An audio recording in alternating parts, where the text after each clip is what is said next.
देखिए एक प्रश्न है, दर्शाइए कि बिंदु ए बी व 7a मतलब 7a वेक्टर ऋण 6b वेक्टर समरेखी हैं। तो जब भी हमें 3 वेक्टर को समरेखी दिखाना हो तो हम क्या करेंगे? तो उसके लिए हमारे पास एक नियम है और नियम ये है, A B plus B C बराबर ए सी, ये समरेखी वेक्टर दिखाने का रूल है। यही है आपका रूल, इसकी सहायता से आप समरेखी दिखा सकते हैं। तो देखिए हम क्या करेंगे, जो पहला वेक्टर है इसको ओ ए वेक्टर बराबर ए मान लेते हैं, जो दूसरा वेक्टर है इसको ओ बी वेक्टर बराबर बी मान लेते हैं, जो तीसरा वेक्टर है ओ सी बराबर 7a vector minus 6b vector मान लेते हैं। अब हम निकालेंगे ए बी वेक्टर। तो ए बी वेक्टर बराबर होता है, पोजीशन वेक्टर निकालने के सूत्र से ए बी बराबर होता है ओ बी माइनस ओ ए, ये फार्मूला है। तो ओ बी आपका बी है और ओ ए आपका वेक्टर ए है, तो हो जाएगा vector B minus vector A.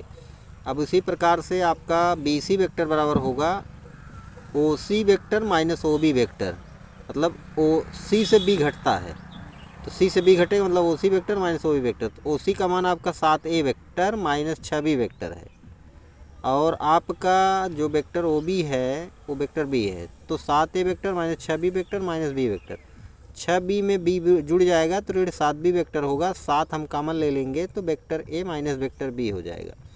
अब हम निकालेंगे ए सी वेक्टर। तो ए सी, अब चूँकि सी बाद में है ए पहले है तो सी माइनस ए हो जाएगा आपका, यानी ओ सी वेक्टर माइनस ओ ए वेक्टर ओ के सापेक्ष। तो ए सी वेक्टर बराबर सी से ए की तरफ, यानी सी से ए की तरफ ओ सी वेक्टर माइनस ओ ए वेक्टर। ओ सी का मान 7a vector minus 6b vector है, ओ ए का मान ए वेक्टर है, यहाँ से ऊपर से देखिए जो हमने माना है। अब उसके बाद ये 7a है तो और यहाँ पर ए वेक्टर है, 7a से ए घट जाएगा तो 6a होगा माइनस 6b होगा, तो 6 कॉमन ले लेंगे vector A minus vector B बचेगा आपका। ए सी का मान ये है। अब देखिए हमारी शर्त क्या है, 3 वेक्टर संरेख तब होंगे जब A B plus B C बराबर ए सी, ये नियम है। तो ए बी वेक्टर का मान यहाँ पे देखिए, अभी हमने निकाला है vector B minus vector A, यानी ओ बी से ए घटा दिए, ओ बी माइनस ओ ए कर दिए, बी से घट गया तो यहाँ बी माइनस ए हो गया। ए बी का मान, बी सी का मान है 7a माइनस 7b, यहाँ बी सी का मान देखो निकाले हैं 7a माइनस 7b, ये हो गया 7a माइनस 7b। ए सी का मान अभी निकाले हैं 6 ऋण 6b, 6a ऋण 6b।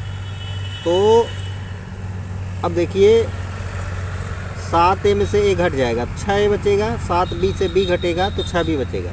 तो 6a vector minus 6b vector बराबर 6a vector minus 6b vector, मतलब कि ये बायां पक्ष बराबर दायां पक्ष हो गया। अतः बिंदु संरेख हैं, यानी ये जो बिंदु तीनों दिए हैं वेक्टर ए व वेक्टर बी व वेक्टर 7a माइनस 6b, ये तीनों आपके संरेख हो जाएंगे। तो ये आपका सवाल है।